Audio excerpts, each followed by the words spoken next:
Alright guys, I wanted to get outside to desperately make this video. First things first, I want to say I love you guys. Thank you for the support. I just want to say that first. That's the first thing I want to say.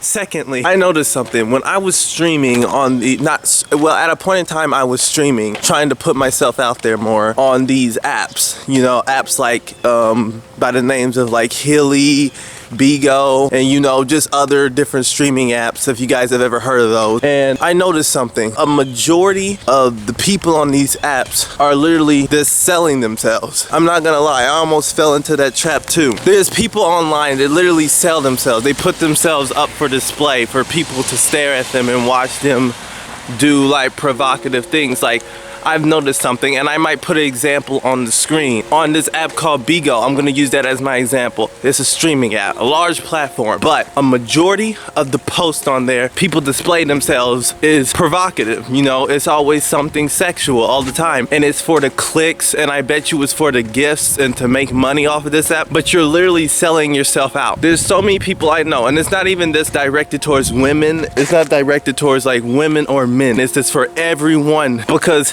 everybody can succumb to that sometimes. There's people who do it who don't really want to do it, but they feel it's a necessity to get attention, to feel wanted. There is people who like to do it, who want to do it, and who choose to do it. But for the people who don't want to do it, your mind is in the right place definitely if you don't want to do it. And I would say, like, try your best to fight that urge. Don't get that desperate. I feel like it's like this. It's best to be alone than to be an object to someone. Because if you're an object to somebody, then it's just like you're not even gonna feel like anything but like a mannequin. Like, the way I described it is basically you're a mannequin. You're something to look at. You know how the mannequin wears these designer clothes in like stores and stuff, and it's meant for display? That's what you become when you put yourself out like that. You become a mannequin. You become soulless. You're just out there for display, out there for some to look at, for some people to just see what they want and take it from you. That's literally it. You're nothing else but a tool at that point. I believe that nobody should be a tool like that. That your body, your spirit, and your mind,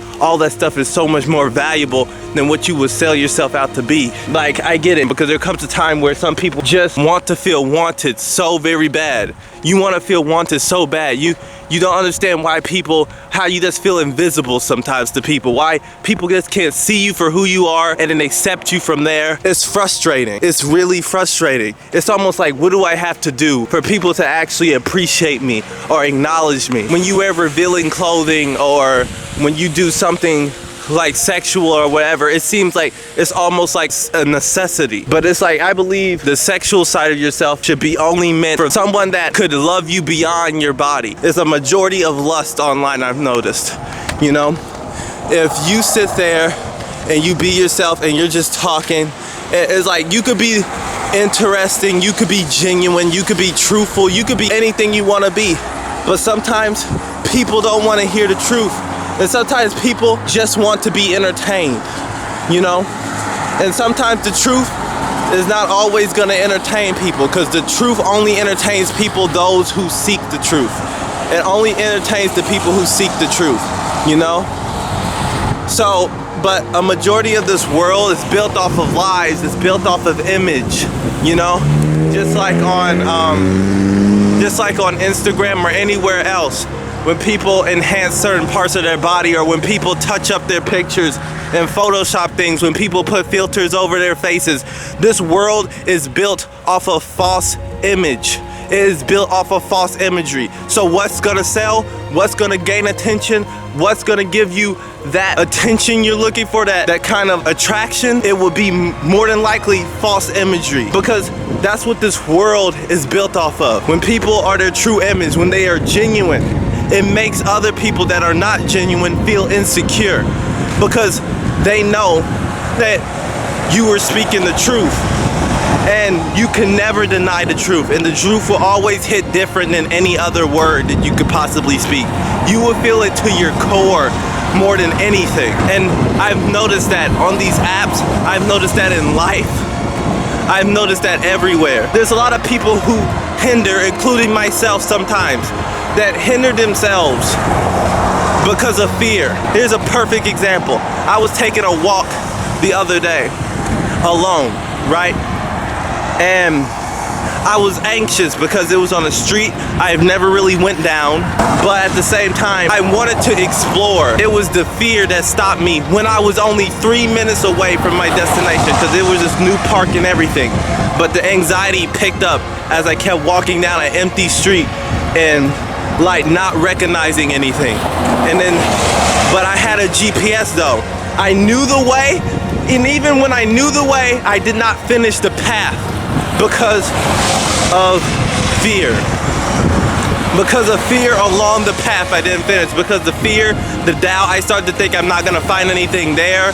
I started to think all these thoughts that it was probably pointless in taking this walk in the first place, because I was like, what if I don't find anything there?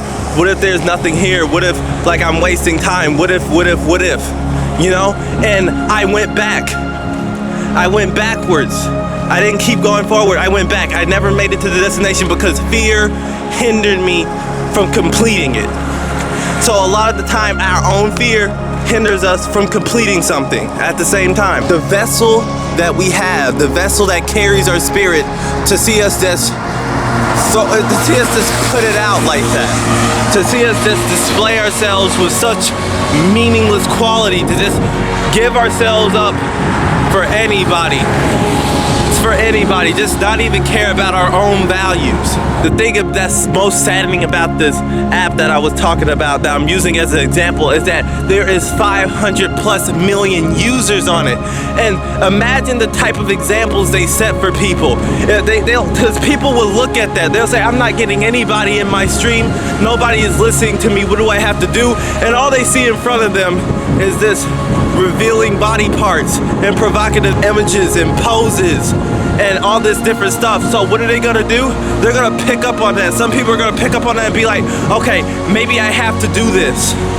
Maybe I have to do this to get somewhere. I was talking to somebody the other day that were talking about like starting an OnlyFans. As much as I hate to even bring up that name or that word or that whole thing, I hate it so much. Because to me, it's just, for me, it's a disgrace. But I was talking to somebody that was talking to me about starting one. And they said, to do what? To make a living. For me, that's how you lose a living. To me, that's how you lose your meaning. That's how you lose your life. From my perspective, that's how you lose yourself. Because you're no longer, you literally sell yourself for money. For me, that would be called virtual prostitution, you know? Because you are selling yourself out for somebody else's sexual pleasure, literally, with money. When you sell your body for money as a business, it's still prostitution either way or the other. So when you are giving your body up online for money, I don't care how you do it, even if not all your body, when you know the purpose of what you're doing it for is to please someone else sexually, then it's virtual prostitution. That's the way I see it. So you basically gave yourself up. You gave yourself up. I get it. Some people think that, you know what, I gotta do what I gotta do because this is my last resort. I understand that. But you have to understand, regardless, you have to value yourself. I don't even care if I'm broke and I have to live here on the street and somebody said, if you do this with me, I'm gonna pay you $1 million. I have the love and the dignity for myself that I'm not going to bow to anybody. I don't care about any type of riches or opportunities they offer me. I'm not kissing feet. You know, I'm not doing it. And I don't suggest anybody do that because we people are worth more than that. Than to just bow down to somebody that doesn't even appreciate our existence, that doesn't even admire us for how special we are, deep and beyond our body. I just woke up and just felt that on my heart so strongly because it was just like, it was just bothering me. And I just felt like there's people that needed to hear it. But anybody that feels desperate, that feels unheard, that feels unlistened to, I just want you to know, you are valuable. You have that voice, and you can share it as like I'm sharing it. You can share it with a YouTube video. You can share it in a small little short on a phone, anywhere. But don't ever feel like you have to sell yourself out short, because you are far more valuable than that. You know? And there's a lot of people that need to be heard that are not heard, you know? So just know that you are far more valuable than what you think you are, and you do not have to sell yourself out short for anybody. All right, guys, I'm kind of calm now. I'm kind of calm. I'm just very passionate about it. I'm very passionate, you know? But I want to say I love all you people out there. Thank you for supporting my videos. Thank you for watching me, commenting, everything you do. Thank you so very much, and I appreciate every last one of you. And I hope all of you have a blessed day, and I wish you all the best in the future. Actually, I'm not even gonna say wish, because I don't like the word wish, because the word wish for me means a hopeless desire. So I'm gonna say I hope you all the best in the future. All right, bye.